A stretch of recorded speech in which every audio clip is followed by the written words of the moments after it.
Olá, sejam muito bem-vindos a esse webinar, onde vamos tratar de um tema que muito interessa aos pais e mães. Afinal, como educar os filhos para enfrentar os desafios do mundo? E que desafios são esses? Antes de dar início ao tema, eu gostaria de dizer que para nós, estudantes, investigadores de logosofia, é uma grande alegria recebê-los nesse webinar, pois um dos grandes objetivos da Fundação Logosófica é difundir o conhecimento logosófico em prol da superação humana. Para quem ainda não conhece, a logosofia é uma ciência e um método voltado ao autoconhecimento e autoaperfeiçoamento humano, e acaba de completar em agosto de 2020 90 anos de existência.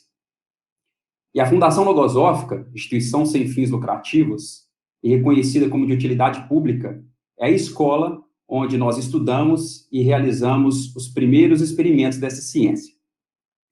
Meu nome é Rafael e eu vou mediar esse webinar contando com a participação de 3 investigadores de logosofia que vão compartilhar conosco o que têm aprendido e experimentado sobre esse tema à luz da ciência logosófica. Os convidados são a Carla Nagem, Luiz Fernando Chagas. Boa noite. E a Caroline Viana.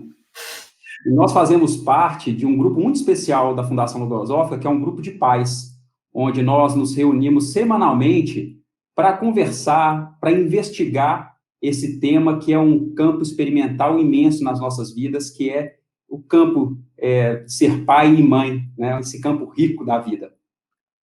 Bom, pensando no tema desse webinar, me vieram à mente algumas perguntas que eu vou trazer aqui para os nossos convidados, para que a gente possa conversar um pouquinho a respeito. As perguntas foram as seguintes. Afinal, quais são os perigos ou os desafios que precisamos estar atentos como pais para ajudar os nossos filhos? O que tem atentado hoje em dia à integridade mental e espiritual do ser humano? E como nos proteger disso? Como ajudar os nossos filhos a se protegerem? Quais são os valores, conhecimentos e sentimentos que podem nos ajudar a ajudar os nossos filhos? Foram essas as perguntas que me vieram à mente quando eu pensei nesse tema, e eu gostaria de perguntar para a Carla, inicialmente, o que ela tem vivido a respeito desse tema, se ela já se fez também essas perguntas. Oi, gente. Olha, de verdade, hoje eu sou mãe de 3. Eu tenho um menino, né, de 6 anos, uma menininha de 3 anos, que tem uma síndrome genética rara, e um bebê que está quase fazendo 1 ano. Mas quando eu vi esse tema, a primeira coisa que veio na minha mente foi recordação do que eu vivi assim que eu vi o teste positivo de gravidez. Eu me recordo que na minha primeira gestação, assim que eu vi que eu estava grávida, surgiu naturalmente uma vontade de cuidar no máximo possível daquele filho, né? Me esforcei para comer bem, para me alimentar com os melhores alimentos, para fazer exercícios, ler livros, me preparei da melhor forma que eu pude para que ele nascesse bem, saudável, para recebê-lo bem. Me recordo que eu ficava doida para ele nascer logo, para poder protegê-lo melhor fora da barriga. E assim que eu tive ele pela primeira vez nos braços, ficou claro que os desafios estavam só começando. Que ao longo da vida ele teria que enfrentar muitos riscos, muitos desafios. E senti, então, ainda mais forte essa vontade de protegê-lo. Essa necessidade, que eu penso ser natural nos pais, né? De proteger os filhos, é o que garante a sobrevivência deles. Agora, nem sempre, isso é interessante de pensar, nem sempre a gente vê com a mesma clareza a importância de proteger nossos filhos em outros aspectos, como, por exemplo, na parte psicológica, na parte emocional e espiritual. Não sei se é porque a gente não conhece muito bem essa realidade mental e sensível do ser humano, ou por não ser algo visível, né? Mas o fato é que é muito fácil deixar de lado esse cuidado e, assim, deixar nossos filhos expostos a diferentes tipos de perigo, não é mesmo? É isso mesmo que acontece. Na minha gestação também eu me preparei muito, li muito, anotei, fiz algumas leituras. Uma leitura até interessante é que eu ficava muito preocupada a respeito do choro do bebê. Por que chorava tanto? Como é que eu ia entender esse choro? E tinha algumas leituras que falavam sobre esse choro, que eu conseguiria entender o choro do bebê, se ele estava com fome, com sono, com dor. Era tanta informação que nessa época a gente tenta acessar, nesse intuito de ser realmente melhor mãe, né? Melhores pais. E eu recordo muito que eu contei com a minha sensibilidade para auxiliar na criação das minhas pequenas. Hoje eu tenho duas, né, com 4 e 2 anos, também aí nessa fase da infância, mas já projetando, né, para a fase que vai vir no futuro aí, adolescência, né, fase adulta, e tudo começa agora, né, o início é na infância. E na minha gestação, eu ganhei de uma colega muito querida um caderninho, vou mostrar para vocês, esse caderninho aqui, com mensagens, e ela me deu esse caderninho e falou que me serviria para anotar tudo que eu estava vivendo, tudo que eu estava experimentando nessa fase da gestação, porque depois eu poderia utilizar essas anotações no futuro. E como que foi útil, né? Como que foi útil essas anotações? Está sendo úteis essas anotações no cuidado com minhas pequenas, porque aí eu passei a notar o desenvolvimento delas, mas não só o desenvolvimento físico, as conquistas, o caminhar, o andar, né, o falar, mas também a parte do que elas iam vivendo internamente e eu ia observando. Eu anotei nesse caderninho também as dúvidas, tudo que surgia ali na minha mente, procurando mesmo transformar essa experiência em algo mais consciente, de eu entender o porquê a gente estava vivendo aquilo e como que eu poderia trabalhar já de pequenininha alguns conceitos, alguns valores. E dentre as minhas anotações, está lá algumas perguntas. Eu coloquei lá, será que realmente eu estou fazendo o melhor na criação da minha filha? O que eu posso oferecer, além das comodidades físicas e bem-estar psíquico, né? Além das brincadeiras, de uma boa escola, de um ambiente familiar alegre, feliz, o que mais? O que eu posso oferecer? Mesmo tão pequena, eu posso ajudar ela a ser melhor, a vencer suas limitações, a cultivar os verdadeiros valores internos, né? Essa parte boa que o ser humano traz dentro dele. Isso tudo são investigações que eu tenho feito na minha vida com o estudo logosófico e que eu anelo também para ela, que ela evolua nessa parte. E aí eu vou contar para vocês um dos fatos que está anotado aqui no caderninho dela, que esse foi até um fato assim, mais recente. A minha filha mais velha, de 4 anos, ela, toda vez que ela me vê arrumando, né, na frente do espelho, ela vem também, quer fazer como eu faço. Então, quer fazer o mesmo penteado, quer colocar os acessórios, né? E aí, no final, ela sempre pergunta, tô bonita? Como que eu estou? Fiquei linda, né? Sempre trazendo essa parte, né? E, naturalmente, a gente elogia, tá linda, tá muito fofa. E eu vendo essa característica já nela, muito presente, e também, né, por me ver também se arrumando, eu pensei, eu tenho que trabalhar algo mais ali. Eu não posso só falar que ela está bonita fisicamente. O que eu posso ajudá-la também a se ver por dentro, né? Porque ela estava ali só se apreciando por fora, a parte física. O que eu poderia ajudá-la? E aí eu comecei a perguntar para ela, filha, e por dentro? Como que você está por dentro? Que pensamentos que você está levando ali dentro da sua mente? O que você está pensando? Pensamentos de generosidade? Que pensamentos que você está trazendo? E aí, ela foi falando, né? Toda vez que ela perguntava se estava bonita, eu falava, tá, e falei, por dentro. E aí ela ia trazendo essa parte, né? O que são esses pensamentos? É o que ela tem ali por dentro. Ela falava, amizade, generosa, hoje eu estou generosa. Ela falava, como que você está generosa? Hoje eu ajudei minha irmã a fazer determinada atividade. Hoje eu estou colaboradora da família, hoje eu ajudei a minha família a colocar a mesa, né? Então, sempre reconhecendo também o que ela leva por dentro, né? E isso eu vejo que é uma forma de fazer minha filha entender que o ser humano, ele tem tanto essa parte física, que é muito importante, que nós temos que cuidá-la, mas tem essa parte interna, né, que é cheia de pensamentos, tem os sentimentos, né, o sentimento de gratidão, de amizade, e que é tão grande como o universo, né, tanto esse meio físico que nós temos, o mundo interno também, ele tem uma amplidão muito grande. Então, é esse o objetivo que eu tenho tentado realizar com ela, né, e isso tudo eu só consigo porque eu faço também comigo, né? Eu estudo e experimento isso comigo, né? E eu fico vendo que a anotação, né, anotar os fatos, fazer disso uma investigação, um estudo, é algo que possibilita não cair no esquecimento, né? Primeiro eu não esqueço o que eu vivi, e de analisar e melhorar, né? Essa experiência foi algo simples, mas a cada vez que eu vou retornando nela, eu encontro algo a mais para acrescentar e ajudar minha filha desde pequena a cultivar esses valores, né? Porque o risco de ficar só no externo, só no físico, é de no futuro ela não se reconhecer, né? Sempre tentar algo para fora, voltar para fora, sempre pensando só no embelezamento físico e esquecer desse embelezamento interno, né? Que é do mundo interno, dos pensamentos. E é isso que eu tenho vivido, um pouquinho, né, do que eu tenho vivido com ela nesse aspecto. Ô, Carla, antes de voltar a palavra para você, eu queria fazer um comentário sobre algo que a Carolina trouxe, que é muito interessante. Ela mencionou ao longo da fala dela sobre o pensamento, né, sobre os pensamentos.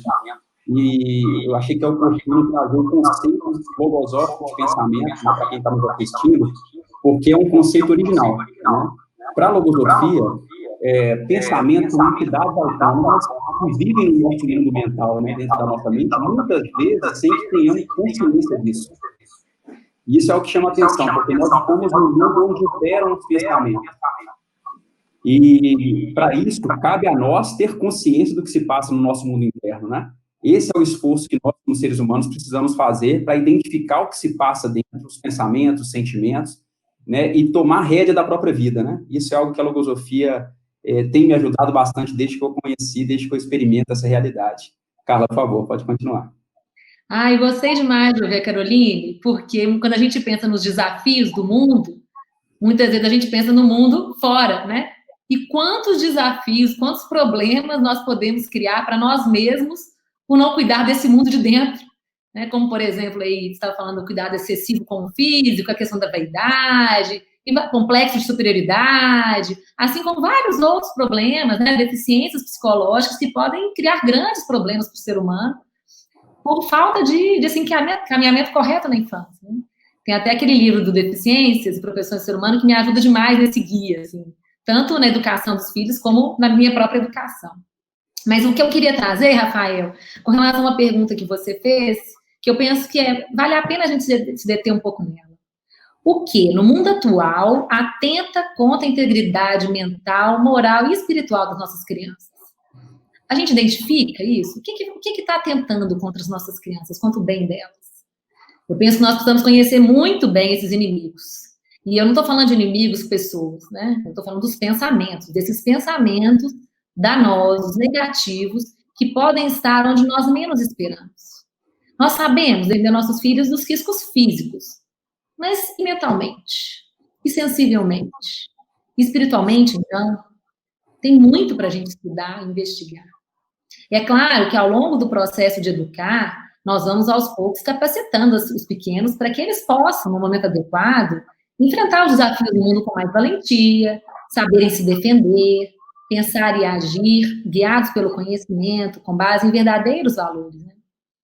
Entretanto, assim como acontece com uma planta, que quando pequenininha, delicada, precisa ser protegida dos ventos fortes e dos demais fatores agressivos do ambiente para que ela possa crescer e se fortalecer, a mente e a sensibilidade infantis também precisam ser protegidas. Principalmente nessa primeira fase da infância, quando ainda estão em formação, e para que eles possam, então, ter boas condições de se defenderem no futuro. Pensando, então, nesse aspecto, né, da proteção, eu sempre, junto com meu esposo, sempre tivemos muito cuidado de selecionar as coisas com as quais os meus filhos têm contato. Desde vídeos, imagens, cenas que presenciam, conversas que escutam, até ambientes que frequentam. Esse processo de seleção é algo constante e dinâmico. Não tem um molde pré-estabelecido. Somos eu e meu esposo que vamos juntos definindo o que é oportuno, de acordo com os conceitos que nós temos e com os conhecimentos que vamos adquirindo também sobre a psicologia humana, sobre a mente, a sensibilidade humana e também sobre a realidade psicológica dos nossos filhos. Por isso, não caberia aqui eu compartilhar especificamente, esse desenho eu deixo, ou então, isso pode, isso não pode. Mas sim, eu gostaria de compartilhar um pouco do que princípios eu utilizo, né, para me nortear nessa tarefa que não é fácil. Então, como os estímulos recebidos na infância são fundamentais para a formação do jovem e do adulto, um dos critérios que nós utilizamos é pensar o que a gente quer para os nossos filhos. O que a gente quer? Bom, eu quero que os meus filhos, no futuro, sejam bondosos, eu quero que sejam valentes, que sejam gentis, que tenham iniciativa, que saibam pensar, que sejam respeitosos, e a lista vai, né? São muitas coisas. Então, eu faço exercício de pensar o que eu preciso estimular agora, o que eu preciso favorecer agora, quais são os estímulos que, oferecidos na infância, vão favorecer para o cultivo dessas condições no futuro, né? Como, por exemplo, alguns aspectos que eu já vivo com eles. Permitir e criar situações para que eles participem das atividades do lar, para que eles exerçam funções que eles já são capazes de realizar, né? Se sintam úteis. Também criando oportunidades para fortalecerem a vontade, fazendo esforço para conquistar habilidades novas e várias outras formas. Da mesma forma, eu procuro pensar o que eu não quero. O que eu não quero para os meus filhos? Como que eu não quero que eles sejam? Com isso, eu fico mais atenta para evitar que eles tenham contato com estímulos negativos, como pensamentos, né, nocivos, que estão presentes em coisas aparentemente simples do dia a dia. Afinal, quanto mais contato a gente tem com algo, mais aquilo nos parece familiar, não é mesmo? Eu até fiquei pensando, para a gente aqui no Ocidente, não é nada comum, nada tranquilo pensar em comer um inseto, né? Mas já em outras culturas, crianças que vão crescendo familiarizadas com isso, não tem nada de diferente. Então, eu me pergunto com o que eu quero que meus filhos sintam essa familiaridade. Por exemplo, eu não quero que meus filhos sejam violentos, nem que sintam medo, pois eu já sei que o temor paralisa a mente, impede que ela funcione adequadamente. Então, por isso, eu cuido muito das imagens com que eles têm contato, para que não vejam nem imagens, nem cenas, nem escutem palavras violentas e deprimentes, para que não sejam expostos a algumas tristes realidades do mundo antes de terem condições de compreendê-las e também de se defender delas. Ao contrário, nós procuramos aqui em casa cercar as crianças de muitos exemplos estimulantes, de oportunidades de contato com a natureza, para que eles possam desenvolver, então, faculdades mentais e sensíveis com liberdade e segurança. Pensar é, sem dúvida, uma grande defesa. Mas enquanto a mente da criança não dá conta de fazer isso sozinha, porque está ali em formação, é necessário que os pais cumpram esse papel de oferecer esses elementos de defesa, né? Esses elementos que sejam fortes, pensamentos fortes, para que eles possam ter presentes para usarem nas situações em que necessitarem. E com o meu menino mais velho, né, os 6 anos, eu já tenho podido viver algumas experiências interessantes e perceber resultados desse trabalho, né? Resultados muito positivos. Inclusive, como eu já explico para ele, aos poucos, né, tenho explicado para ele o porquê do sim, o porquê do não, o como que aqueles pensamentos atuam na mente, evidenciando ali quais pensamentos estão por trás de cada situação, ele muitas vezes já é capaz de compreender o motivo e até mesmo de me ajudar nessa seleção, né, me alertando quando algo não está bem, seja para ele ou para um de seus irmãos. Certa vez, nós vivemos algo, a gente estava numa pousada, e algumas crianças estavam assistindo um vídeo, um filme infantil, numa sala comum da pousada. E aí ele chegou perto, viu, eu estava longe, e ele chegou perto, viu, depois virou de costas e foi brincar no outro ambiente, com outras crianças lá fora. Então, depois daquilo, eu cheguei para ele e perguntei o que tinha acontecido, por que ele não ficou ali assistindo, né, com as crianças do filminho? Então, ele me disse que não, mãe, porque aquele vídeo que eles estavam vendo não é do tipo que eu posso ver. Então, eu perguntei, mas por quê, filho? Por que você não pode ver esse vídeo? E aí, ele me respondeu que é porque esse vídeo me faz mal, mãe. Ele coloca pensamentos ruins na minha mente, ele me dá medo, eu não gosto. E parece algo simples, né? Mas, assim, ele está aprendendo a se conhecer, a se respeitar. vai aprendendo que ele pode sim pensar e agir de forma diferente dos demais, e aos poucos vai exercitando as faculdades mentais, aprendendo a pensar ao mesmo tempo em que recebe os conceitos que nós oferecemos, para que então no futuro ele possa se defender da investida de outros pensamentos, né? E à medida que ele for crescendo, esse trabalho eu sinto que eu vou ter que ir aprimorando com mais elementos, criando aos poucos uma flexibilidade, né? Lógico que ele tem 6 anos ainda, ele ainda é pequenininho, mas à medida que vão crescendo, as crianças vão tendo contato com outras coisas, mas aí já vão estar mais fortes, né? Para se defenderem, para conseguir enxergar o que está por trás de cada situação e defender não só a si mesmo, como ajudar os demais. Eu me recordo de viver muito isso na minha adolescência, sabe? De ter várias conversas com a minha mãe, que também, na época, já era estudante de filosofia, e que me ajudou muito a fazer esse processo de defesa já na adolescência, de selecionar os ambientes em que eu frequentava, o que estaria ali, o que eu gostaria de compartilhar ou não, né? E assim selecionando tudo, amizades, ambientes, experiências que eu queria ou não viver, e pensamentos que eu queria ou não ter dentro de mim, né? Formando o adulto que eu queria ser. É interessante isso, né, Carla? Eu estou pensando aqui, enquanto você estava trazendo aí a sua experiência, né, como essa seleção desde pequeno favorece depois quando adolescente, quando adulto, saber discernir o que é bom do que é ruim, o verdadeiro do falso, né, como é importante realmente a identificação do que se passa dentro, se aquilo faz bem, se aquilo faz mal, o que eu sinto quando eu vejo aquilo, e aí com isso eu vou criando as minhas defesas, né. Você trouxe muito sobre proteção, muito sobre defesa na sua experiência, e eu fiquei refletindo sobre isso, e a sensação que eu tenho é que essa defesa, ela precisa ser interna, né? Ela precisa estar dentro de cada um de nós. Porque não é possível, nem é saudável a gente criar os filhos numa redoma, numa bolha, né? Eles vão ser expostos aos desafios, aos riscos do mundo, e vão aprender muito com as experiências positivas e negativas. Eu até me recordei aqui do convite, né, da nossa atividade, que tinha ali uma bolha, né? A gente não pode criar os filhos dentro de uma bolha, né? E eu observo também que o conhecimento é uma defesa mental importantíssima. E para isso, para que eles tenham conhecimento, a gente precisa explicar os porquês aos nossos filhos, né? Eu tenho aprendido com a logosofia que, assim, a importância que há na explicação para o desenvolvimento mental e moral das minhas filhas. O porquê sim, o porquê não, só faz criar moldes e bloquear algumas das faculdades da inteligência, né? E eu tenho certeza que, como pais, não é isso que a gente quer para os nossos filhos, como você bem trouxe. A gente quer que eles sejam mais felizes do que nós, não é assim?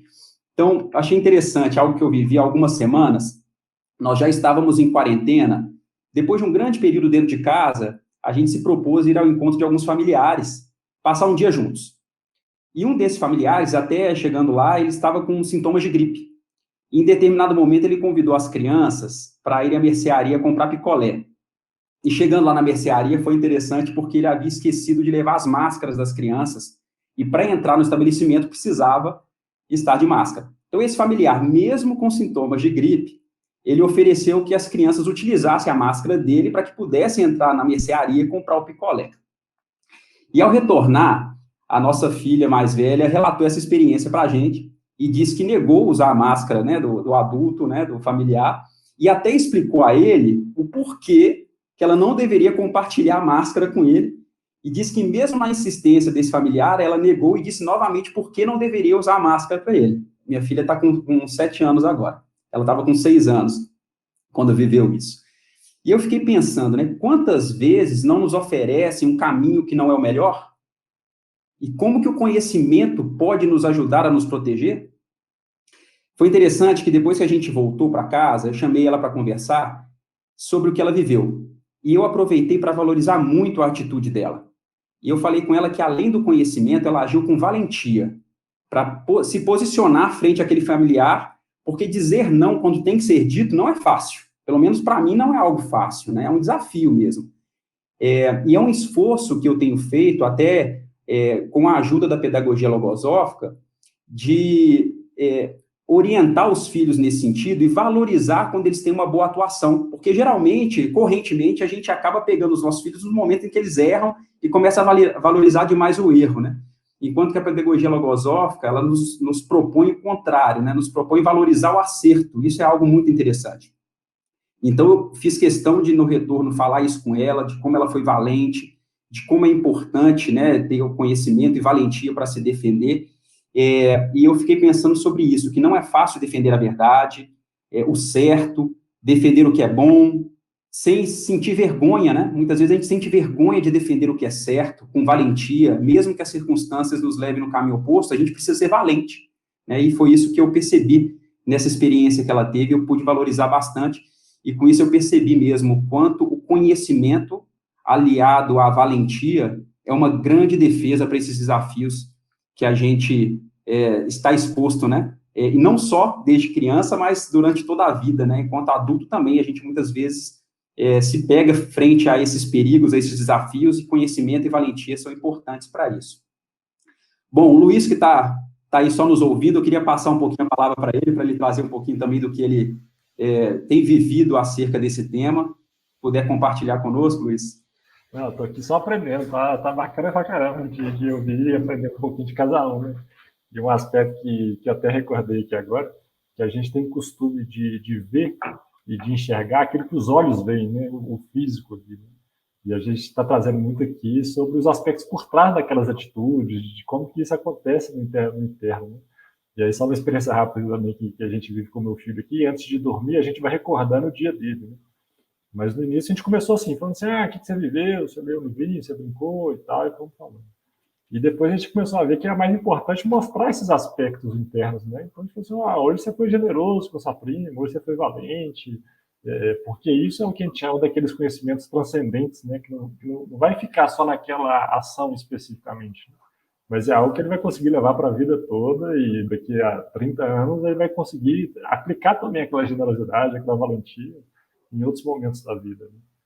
E assim eu estou percebendo também que essa responsabilidade de educação dos filhos é realmente dos pais, né? É o primeiro ambiente que os filhos conhecem, é onde que a gente fica mais próximo deles, né? Então, realmente, é um presente ter eles conosco e uma responsabilidade nossa de poder educá-los. E nisso a logosofia me ajuda bastante, porque ela apresenta uma configuração completa do ser humano, né? Então, ele já trouxe muito essa parte do conhecimento, essa parte tem os aspectos mentais, e um aspecto que eu queria também trazer é do aspecto sensível, né? Então, a logosofia apresenta essa parte sensível configurada como um sistema que a gente tem internamente, que tem a parte da sensibilidade, que é composta assim, de algumas capacidades que nós temos, né? Então, de amar, de querer, são capacidades que nós temos dentro desse sistema, e também da parte dos sentimentos, né? Ela traz os sentimentos como pensamentos hierarquizados. E a logosofia dá muita hierarquia mesmo a esses sentimentos. E até um conceito original da logosofia é que esses sentimentos são sempre bons para a logosofia. Então, muitas vezes a gente escuta aí, um sentimento de raiva e tal, isso para a logosofia já não é sentimento. Assim, isso é um pensamento, às vezes o pensamento está forte ali na mente, né? Mas isso não é o sentimento. O sentimento é o amor, o afeto, a amizade, né? Isso sim são sentimentos. E eles também são uma defesa para a vida, né? Porque muitas vezes, e eu experimento isso na minha vida também, a gente não tem, às vezes, o conhecimento naquele momento, às vezes a gente não sabe a decisão a ser tomada, às vezes a gente não sabe a conduta certa a ser feita, né? Mas os sentimentos e essa parte sensível atuam muitas vezes como um radar internamente, né? Muitas vezes a gente sabe o caminho que a gente tem que seguir, a gente sabe que aquela atitude não está certa com relação à outra, e muitas vezes, alguns anos para frente, nós vamos entender melhor o porquê, mas os sentimentos nos dão esse guia, assim, né, de qual que é o melhor caminho a seguir. Então, é muito importante fortalecer e também respeitar esse guia interno que a gente tem, esse radar, né? E isso eu tenho aprendido, assim, tanto na minha vida como filho, né, e agora também como pai, que isso deve ser assim, muito inculcado na infância, né, e também depois ensinado na adolescência. Senão pode dar até um efeito contrário, né? Então, uma experiência que eu lembro que eu vivi, que minha família tinha o costume de todos os domingos visitar meus avós. Então, todo domingo à tarde, a gente ia visitar lá os meus avós. Como criança, né? O pai põe a criança no carro e vai, né? A criança vai satisfeita, né? Mas eu recordo que fui chegando na adolescência, e aí já não é programa de adolescente, assim, né? Ficar visitando o avô, e às vezes não tem muito o que fazer para adolescente, ficar ali sentado conversando, é uma coisa que não é tanto de adolescente, assim, né? E aí eu fui recordando que eu comecei a questionar isso, e aí uma vez eu perguntei para os meus pais, assim, não estou querendo ir para casa da minha avó mais não, e tal, estou querendo fazer outras coisas. Eu não sei se vocês viveram isso também, assim, de alguns questionamentos e revoltas aí na adolescência.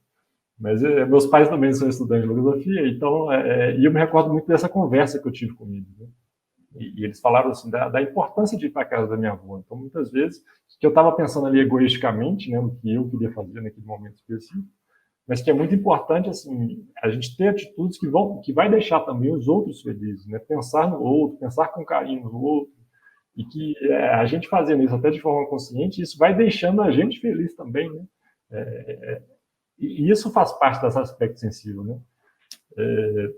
Então, nessa conversa, eu fui percebendo assim, a importância disso e, diferentemente também de conhecimentos, nessa parte sensível, eu vejo que tem que ser passado para os filhos na conduta, né? Não adianta só falar.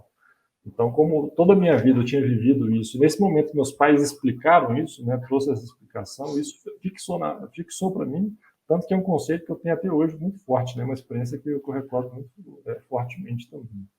E funcionou na minha vida como radar, né? Então, assim, muitas das decisões que eu tomo, eu me recordo disso, né? Pensar no outro, pensar no bem do outro, o que eu posso fazer de melhor, e o que eu posso fazer de cultivar esse sentimento, né? De amor, de afeto, de amizade para os outros também. E aí eu tenho buscado trabalhar isso com meu filho também, né? Então, uma experiência, por exemplo, que a gente viveu aqui em casa, a gente estava querendo fazer um brinquedo para ele, e ao invés de comprar o brinquedo, a gente foi pensar no brinquedo, comprar as partes do brinquedo, e nós chamamos os avós para montar o brinquedo, né? Então, ele participou, brincou perto do brinquedo, mas os avós foram montando, quer dizer, foi um momento ali sensível, e o brinquedo para a gente hoje deixou de ser um brinquedo só, né? E sempre que a gente olha para ele, sempre que ele brinca com ele, vem nessa recordação desses momentos, né? E isso vai criando no ambiente da casa, e até como referência para ele também, esse carinho e essa referência de ambiente que ele pode viver. Então, a gente trouxe muito dessa questão da bolha, né? E está, inclusive, também no convite. Eu vejo que nenhum pai quer criar um seu filho na bolha, né? E eu vejo que justamente isso que a gente tem trazido, buscar exercitar nos nossos filhos essas capacidades máximas que ele tem, né, de sentir, de conhecer, de pesquisar, e nisso possibilitar assim, abrir várias portas na vida dele. Então, diferentemente de criar ele na bolha, justamente ao contrário, né, tirar ele da bolha, porque daqui um pouco, meu filho hoje é bem novo, né, mas daqui a uns tempos ele vai ter que começar a tomar decisões por conta própria e da vida dele. Então, está capacitado para isso, né? E que esses conceitos que a gente tem trabalhado agora, que isso fique fixado, né? Então, quer dizer, se ele conseguir trabalhar e ter decisões na vida dele baseado nessa parte sensível, né? Tantas decisões acertadas que ele pode criar na vida, por causa disso que a gente tem trabalhado para construir dele nesse momento. Uhum. Obrigado, Luiz. Eu estava aqui refletindo. Enquanto eu estava estudando esse tema, né, e pensando aqui nesse nosso encontro, eu me recordei de um trecho de um livro logosófico que me chama muita atenção sempre que eu tenho contato com ele. O livro chama O Espírito, e tem um determinado trecho que nos mostra muito a nossa responsabilidade como pais. Eu vou compartilhar com vocês aqui para ler esse pequeno trecho. A logosofia revela que, durante essa primeira idade, as possibilidades humanas são assombrosamente fecundas para o desenvolvimento natural da vida consciente, com todas as prerrogativas que a evolução lhe abre no curso de sua existência. A mente da criança é terra virgem e fértil. Constitui, pois, não só uma necessidade, mas também uma obrigação moral e racional indeclinável contribuir para que germinem nos pequenos, mas fecundos campos mentais da criança sementes ótimas. Sementes que contêm impossibilidade de manifestação, os recursos que a inteligência do homem necessita para emancipar-se de toda pressão estranha a seu pensar e sentir, e para vencer as dificuldades que há de enfrentar no curso da vida. É muito interessante, né, esse pequeno trecho do livro Espírito, porque nos mostra a grande responsabilidade que nós, como pais, temos, né, de plantar, de cultivar na mente das crianças essas sementes ótimas, que são sementes que vão proteger essas crianças ao longo de toda a vida de pressões estranhas ao pensar e ao sentir. Então, quando ela já tiver essas sementes ótimas na mente, ao se deparar com um desafio ou com algum perigo do mundo, né, ela vai saber discernir, refletir se aquilo é algo que ela que ela consente, se ela deve seguir aquilo, ou se ela vai se proteger de alguma outra forma, como foi o exemplo que a Carla nos trouxe aí, né, quando o filho viu ali um vídeo que não se sentia bem, ele se protegeu, ele saiu daquele ambiente e foi procurar algo um pouco mais saudável para ele. Então, essas sementes ótimas, ao ser cultivadas já na infância, leva para a adolescência, para a juventude, até para a vida adulta, né? Isso é algo que me chama muita atenção. Enfim, vocês querem trazer mais algum aspecto aí que tenha chamado a atenção nesse tema que a gente conversou, que é um tema riquíssimo, né? Se deixar, a gente fica algumas horas. Só algo que eu fiquei pensando aqui agora, olha que interessante, você trouxe aí das sementes ótimas, né? E eu havia feito referência à imagem da mente infantil da criança como uma plantinha, né? Que precisa de ser protegida. Então, se a gente pensar no que o Luiz Fernando falou, eu gostei muito de pensar assim, que o ambiente, né, a sensibilidade, o cultivo dos sentimentos é o que cria esse ambiente adequado para que essas sementes ótimas germinem, cresçam, se fortaleçam ali no ambiente da família, né? Para que depois, quando as crianças forem sair mesmo desse ambiente aos poucos, começando a ter mais contato com o mundo, essas plantas já estejam fortes e tenham condições de aguentar os vendavais. E aí não precisam que virão ficar numa pela bolha, frente. como o Luiz trouxe, né? Podem ir para o mundo porque vão estar preparados para isso, né? Interessante. Exato. Querem trazer algo mais? Carolina e Luiz? Só ressaltar que na Fundação tem esse grupo de pais, né? Então, assim, essa conversa que a gente está tendo aqui, a gente tem uma vez por semana, né? E outras atividades que a gente tem também, que isso é muito bom para mim, né? Porque a experiência que vocês trouxeram, por exemplo, vai abrindo outras portas para mim, outras possibilidades que eu posso criar aqui na minha família, com meus filhos, coisas que eu nunca tinha pensado antes, né? Então, eu gosto mais dessas conversas, desses intercâmbios que abrem, assim, mais vida para mim aqui e para minha família também. É um verdadeiro intercâmbio mesmo, né? A gente vai trocando experiências e compreensões, e isso vai nos trazendo mais consciência nessa vida de pai e mãe, né? Algo interessante. Carol, quer trazer algo? Que em todas as fases, né? E eu penso também em todas as fases, que às vezes pais de adolescentes falam, mas ainda dá tempo, né? Todas as fases dá tempo, né? Sempre podemos trabalhar com tanto na parte infantil, como na parte adolescente, como nos adultos, né? Que nós também estudamos. Então, cabe a todos esse conhecimento, né? A todos, é útil a todos. A realização todos. desse processo, né, de ampliar a consciência, né, é algo que cabe a todos nós, seres humanos. Bom, gente, com isso a gente chega ao final dessa atividade. Eu espero que esse webinar tenha trazido reflexões a você que nos acompanhou e que tenha te despertado a conhecer um pouco mais a logosofia, essa ciência que tem levado o homem ao conhecimento de si mesmo e a ajudar a construir um mundo melhor com seres mais conscientes. O estudo de logosofia é algo amplo, abrangente.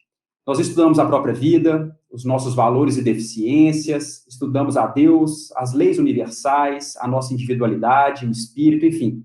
Uma infinidade de temas que, caso tenha interesse, eu gostaria de convidá-los a acessar o site logosofia.org.br.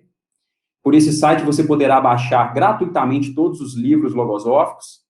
E então, por fim, em nome da Fundação Logosófica, eu gostaria de agradecer a presença de todos e até uma próxima oportunidade.